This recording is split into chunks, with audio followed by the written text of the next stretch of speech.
안녕하세요. 구대표 이야기의 구대표입니다. 오늘은 11월 19일 목요일 새벽 3시 5분입니다. 어제 수요일 날 저녁 때 약속이 있어가지고 일을 못했습니다. 약속은 밤 12시 정도에 끝났는데요.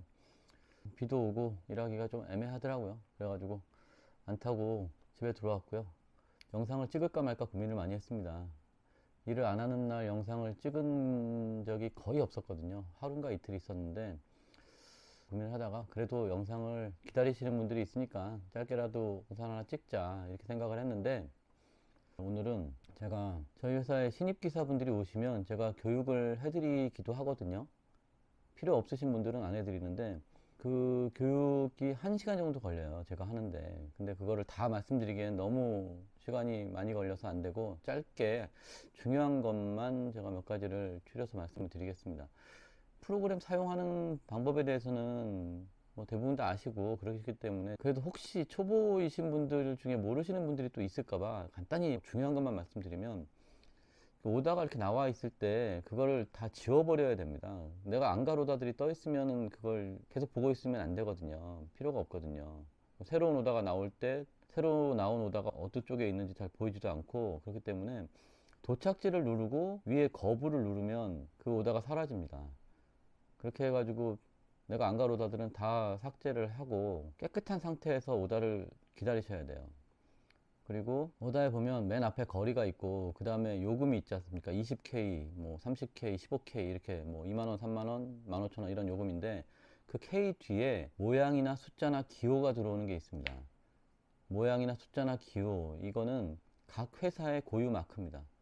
물론 그게 없는 회사들도 많이 있어요. 필요가 없으니까. 근데 예전에는 이 오다가 어느 회사 오다인지 구분하기 위해서 기사들이 또 자기네 회사 오다를 타야 되는 경우도 있고, 그래서 구분하기 위해서 각 회사에 마크가 있었는데 지금은 없는 회사들이 50%입니다. 그리고 후불, 죽후 이렇게 써 있는 게 있거든요. 후불은 오다를 종료하고 나서 그 다음날 아침 9시에 돈이 들어오는 거고요. 죽후는 오다를 종료하고 나서 10분 후에 충전금으로 돈이 들어오는 거예요. 그리고 주크나 훅을 안 써 있는 거는 현금 받는 겁니다. 네, 그리고 또 중요한 게 자동콜 잡는 법. 자동이 이렇게 탁 뜨면은 맨 앞에 가로치고 자대라고 3초 동안 떠 있다가 3초 후에 자동으로 바뀌면 그때 잡아야 된다. 자동으로 바뀌기 전에 자대에서 누르면 잡을 확률이 25%, 자동으로 바뀐 다음에 잡으면 잡을 확률이 50%가 된다. 왜냐면 두 명한테 주기 때문에. 그래서 꼭 자동으로 바뀐 다음에 잡아라, 이런 얘기 하고요. 그 다음에 오다를 잡아놓고 판단하세요. 무슨 얘기냐면, 새벽 시간에 이제 오다가 별로 없잖아요.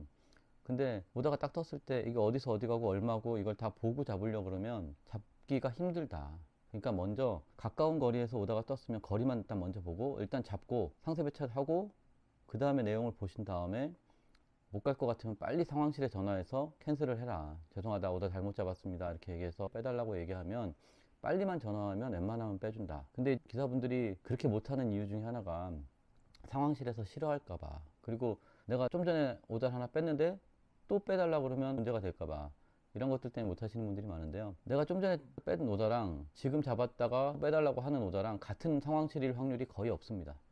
물론 같은 오다면 안 되겠죠. 같은 오다를 두 번 잡아서 빼달라 그러면 안 되겠지만, 다른 오다라고 할 경우에는 같은 상황실일 확률이 거의 없어요.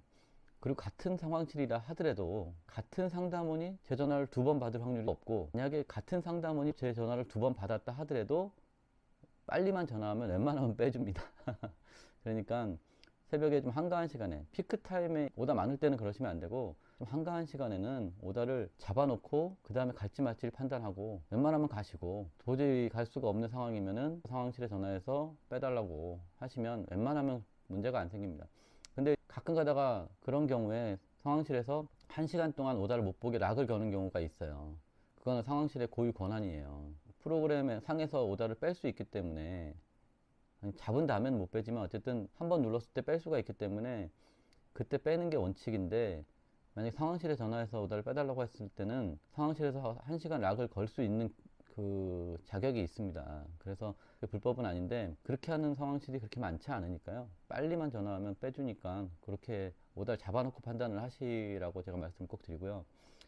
그 다음에 택시 타는 법, 이거 굉장히 중요한데, 서울 시내 안에서는 택시 타는 게 좀 어려워요. 서울 바깥으로 나갔을 때 12시 넘어서 그럼 서울 택시를 타면 좀 싸게 서울로 들어올 수가 있잖아요. 보통 3,000원에서 인천 같은 경우에는 5,000원 정도 하면 이제 서울로 들어오는데, 중요한 거는 기사분들이 좀 모여 있어야지만 택시를 잡아야 되는 걸로 알고 계시는 분들이 많아요. 근데 그렇지가 않습니다. 물론 기사분들이 많이 모이는 지역에서 택시를 잡기는 더 편하죠.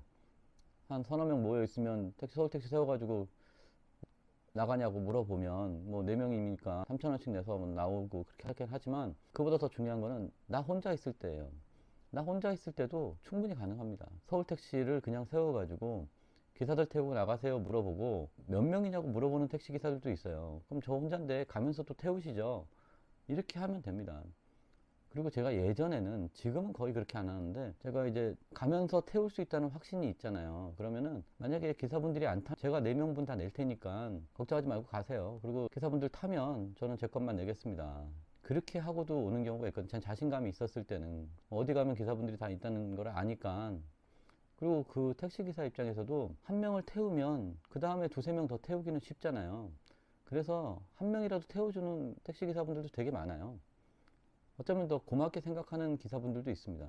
왜냐면 기사분들 모이는 데까지 본인이 가서 거기서 서너 명 태우려면 시간을 기다려야 되는데, 여기서 일단 한 명이 탔으니까 거기 가서 두세 명만 태우면 되니까 더 시간을 절약할 수 있잖아요.